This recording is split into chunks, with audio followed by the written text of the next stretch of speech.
future, humans have cracked the code to eternal youth through genetic technology. Everyone's body stops aging at 25, but from that moment a 1-year countdown begins. When time runs out, you die instantly. In this world, time is the only currency. To survive, people slave away for the upper class. They trade their time for more time. Poor folks from the ghetto like Will can never get ahead. Every morning Will wakes up facing his death countdown. His original lifespan ran out long ago. Now he's down to his last day. He has to work non-stop. Stop working and he dies. Next to him is a woman who looks about his age, his mother. Today's her 50th birthday. To surprise her, Will worked overtime for days. He barely managed to trade for a bottle of wine. But they don't even have time to celebrate. Mom only has 3 days left. Half goes to rent, 8 hours for utilities. The rest pays off debts. Every day is like walking a tightrope. That's life for the poor. Work time's coming. Will rushes out the door. He wants to grab breakfast, but finds even the cheapest coffee went up. From 3 minutes to 4 minutes. Prices change daily. The streets are full of people arm wrestling for their lives. Too many losers to count. Bodies line the streets and alleys. Nobody even blinks anymore. Will works at a factory that makes time containers.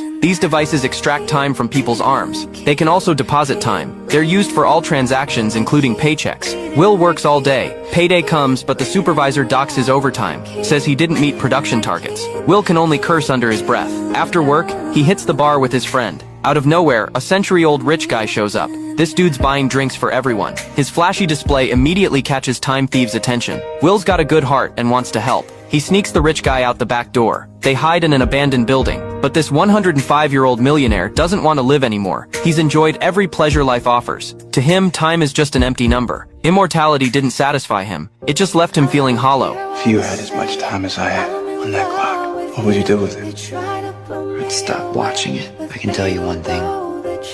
If I had all that time, I sure as hell wouldn't waste it. Maybe Will's fighting spirit moved him. Maybe he saw another version of himself in Will. Henry decides to give this poor kid a chance to challenge the wealthy. Next morning, Will wakes up and Henry's gone. A note on the window says, "Don't waste my time." He looks at his arm, 116 years added. Meanwhile, Henry sits alone on a bridge. He quietly waits for death to come. By the time Will gets there, it's too late. Security cameras caught him leaving the scene. Now he's got over a century on his arm. Will knows the ghetto's too dangerous now. Stay any longer and he'll end up dead on the street. He decides to take his mother to the rich zone. Before leaving, he doesn't forget his best friend. He generously gives him 10 years. That evening, Will's mother rushes to the bank after work. She's got a loan payment due, but the bus fare suddenly doubled, from 1 hour to 2 hours. She only has 1.5 hours left. The driver won't budge. Passengers just stare coldly. She has to get off and run to the bank for a loan, but the bank's already closed. Desperate, she runs home. Same time, Will's waiting at the station with flowers. He never sees his mother. After the last bus leaves, something feels wrong. He drops the flowers and runs the opposite direction.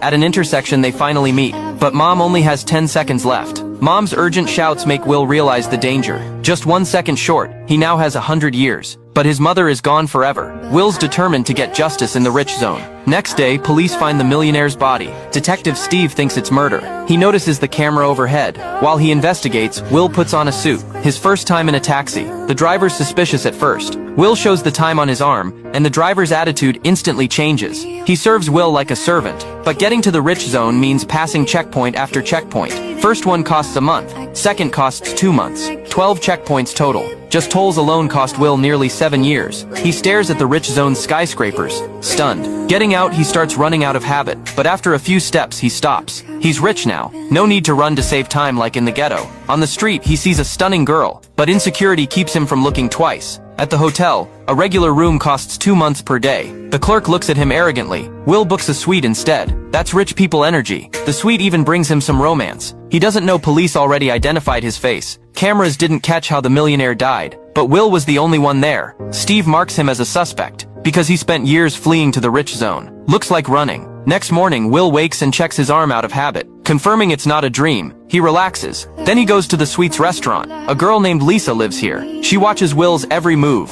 This guy's always in a rush. Totally lacks that slow rich person vibe. Even the waiter can tell he's not local. Will's a bit embarrassed and asks casually. He wants to know the best spots around here. The casino. Can anybody go? Not dressed like that. Good luck.